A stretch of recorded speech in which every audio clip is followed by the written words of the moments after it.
नमस्कार, आप देख रहे हैं एबीएन न्यूज प्लस और आपके साथ मैं हूं ज्ञानेंद्र पांडे ज्ञानी। आज हम बात करते हैं अंबेडकर नगर का सबसे ज़्यादा सुर्खियों में रहने वाले खबर पर चर्चा करते हैं। तमसा नदी के किनारे बने हुए आबादी पूर्ण मकानों के ध्वस्तीकरण के लिए चिन्हीकरण का कार्य पूरा हो चुका है। यह कार्य जब हो रहा था उसी समय काफी कोहराम मचा था, चर्चाओं में था, समाचार की सुर्खियों में था, लोग हेडलाइन बना करके रखे थे और सबकी नजरें टिकी हुई थी कि आखिर क्या होगा। लेकिन अचानक यह सुर्खियों से हट गया, अचानक लोगों का ध्यान इस पर से हट गया। तो क्या यह कार्रवाई बंद हो गई? बिल्कुल नहीं, यह कार्रवाई चल रहा है और सरकार के 100 दिन के कार्य योजनाओं में इसको शामिल किया गया है और इसको अमली जामा जल्द ही पहनाया जाएगा। सरकार पूरी तरह से सख्त है कि तमसा नदी के मध्य क्षेत्र से लेकर के 100 मीटर की दूरी तक जो भी अतिक्रमण हुआ है, जो भी बिल्डिंगें बनी हुई हैं, उसको ढहाया जाएगा। इस तरह का आदेश है और इस आदेश को पूरा करने के लिए प्रशासन बेताब दिख रहा है। लेकिन सबसे बड़ा मामला कहां फंसा है, सबसे बड़ा पेच कहां फंसा है, एबीएन न्यूज प्लस के एक पड़ताल से उजागर हुआ है कि बाढ़ विभाग इस मामले को राजस्व विभाग और नगर पालिका नगर पंचायतों के सिर पर थोपना चाहता है। बाढ़ विभाग जिसकी पूरी जवाबदारी बनती है, जिसकी पूरी जिम्मेदारी बनती है कि जो भी नदी के किनारे गतिविधि होती है, वह चाहे मलबा बहाने का हो, गंदगी फैलाने का हो या अतिक्रमण का हो, उसका दायित्व तो बनता है कि वह इन सबको रोके। एनजीटी के आदेशों का पूरी तरह से अनुपालन करना बाढ़ विभाग के सिर पर होता है। गिरफ्त में आ चुका है, बुरी तरह से फंस चुका है बाढ़ विभाग। अधिशासी अभियंता बाढ़ विभाग अयोध्या बराबर पत्रोच्चार कर रहे हैं यहाँ के राजस्व विभाग, नगर पालिका और नगर पंचायतों के पास कि डिमोलेशन की कार्रवाई आपके स्तर से हो।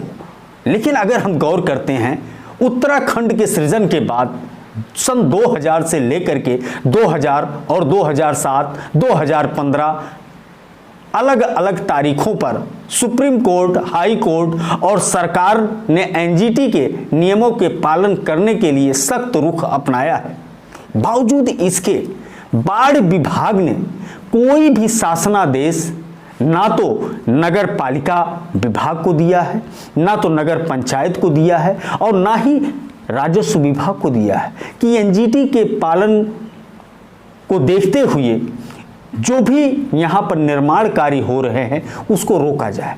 राजस्व विभाग जो खुले तौर पर आबादी क्षेत्र घोषित करते हुए बैनामा कर रहा है, रजिस्ट्री कर रहा है, लिखा पढ़ी कर रहा है और नगर पालिका नगर पंचायत बाकायदे मकान का नक्शा पास कर रहे हैं, यानी बसाने के लिए स्वीकृति प्रदान कर रहे हैं। एक तरफ नगर पालिका नगर पंचायत बसाने की स्वीकृति प्रदान कर रहे हैं, दूसरी तरफ राजस्व विभाग आबादी को बहाल करने के लिए, आबादी को बढ़ाने के लिए स्वीकृति प्रदान कर रहा है, जो सरकार का ही अभिन्न अंग है।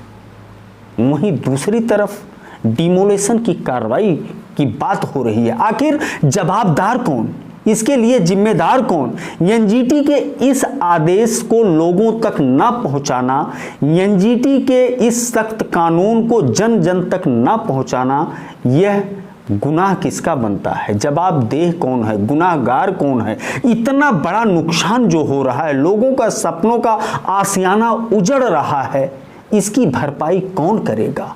किसके ऊपर इस ठिगरा फोड़ा जाना चाहिए? बाढ़ विभाग, राजस्व विभाग या नगर पालिका नगर पंचायत? इस समय द्वंद्व छिड़ चुका है, जंग छिड़ चुका है इन तीनों के साथ में। बाढ़ विभाग पल्ला झाड़ना चाहता है कि सारे नगर पालिका नगर पंचायत जिसके हद में जो आता हो वह डिमोलेशन की कार्रवाई करे। वहीं दूसरी तरफ राजस्व विभाग को यह निर्देशित किया जा रहा है कि राजस्व विभाग ने चिन्हीकरण की कार्रवाई किया है, ज्वाइंट ऑपरेशन हुआ है नगर पालिका और राजस्व विभाग का, डिमोलेशन की भी कार्रवाई नोटिस देकर शुरू की जाए। लेकिन अब यह बिल्ली के गले में घंटी कौन बांधेगा, लड़ाई इसकी चल रही है। बाढ़ विभाग अशासी अभियंता द्वारा इस समय पत्रोच्चार लगातार किया जा रहा है, वह पल्ला झाड़ना चाहते हैं, और वहीं राजस्व विभाग पूरी तरह से जवाबदेह बाढ़ विभाग को मान रहा है, इसलिए वह इस कार्रवाई से बच रहा है। नगर पालिका के पास कोई शासनादेश नहीं है, एनजीटी के अनुपालन की कोई गाइडलाइन उस तक नहीं पहुंची है, इसलिए वह पल्ला झाड़ना चाहता और अपने आप को जवाबदेह नहीं मान रहा। तो यह तय है कि बिल्ली के गले में घंटी नहीं घंटा बंधेगा। यह 100 मीटर के दायरे में जो भी नदी के बाढ़ क्षेत्र से मध्य क्षेत्र से 100 मीटर के दायरे में जो भी अतिक्रमण हुआ है, जो भी निर्माण हुआ है, उसका ध्वस्तीकरण होना लगभग तय है। लेकिन कब होगा, कौन करेगा, इसका निर्धारण अभी नहीं हो पा रहा है। बस सिर्फ पत्रोच्चार चल रहा है और यह लड़ाई चल रही है कि यह घंटा और घंटी बिल्ली के गले में कौन बांधेगा। इंतजार करिए, यह जल्द ही तय हो जाएगा और शायद इन बिल्डिंगों के साथ साथ कई और लोग ढहेंगे, कई लोगों के विभागों के खिलाफ कार्रवाई भी हो सकती है जो इस लापरवाही के प्रति जवाबदार हैं कि आखिर में आबादी जब बस रहा था तो एक्शन क्यों नहीं लिया गया।